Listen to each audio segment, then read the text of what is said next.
Hi. Hello. నమస్తే అందరికీ. Welcome to my channel. ఇప్పుడు మనం చెప్పుకోబోతున్న స్టోరీ 'ఈ విల్ లవ్' ఎపిసోడ్ 42.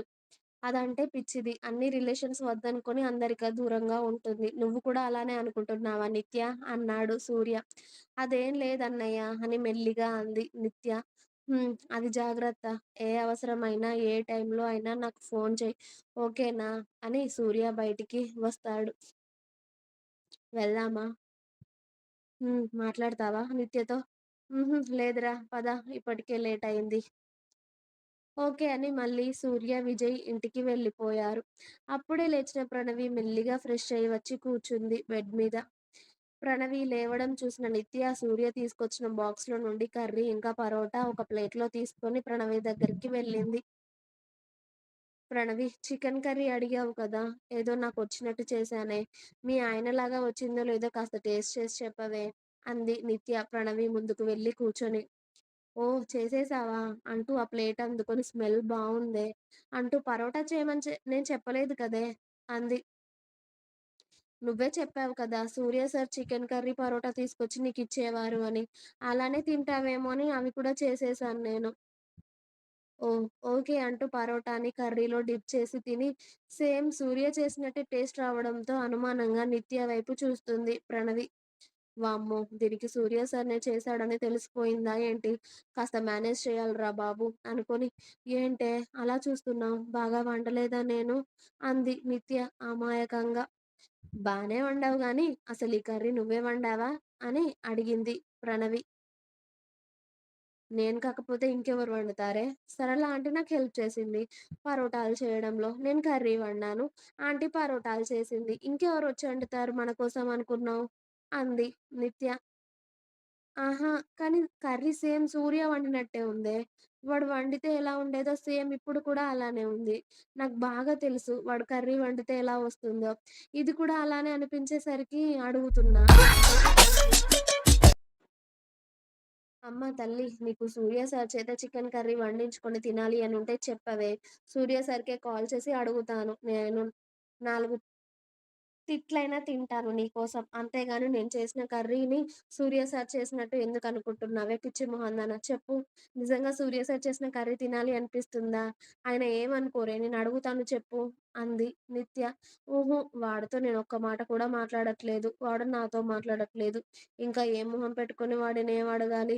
అదేమీ వద్దులే. నువ్వు చేసింది కూడా సేమ్ వాడు చేసినట్టే ఉంది అంటూ చక్కగా 3 పరోటాలు లాగించేసింది ప్రణవి.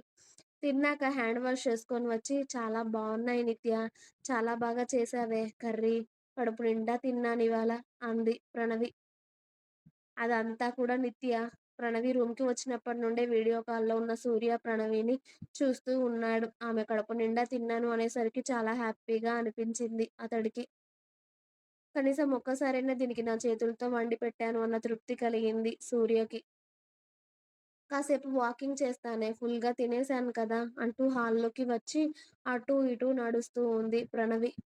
అప్పుడే ప్రణవి మొబైల్ మోగడంతో ఈ టైంలో నాకెవరు ఫోన్ చేసేవారున్నారు అని అనుమానంగానే ప్రణవి ఫోన్ లిఫ్ట్ చేసింది.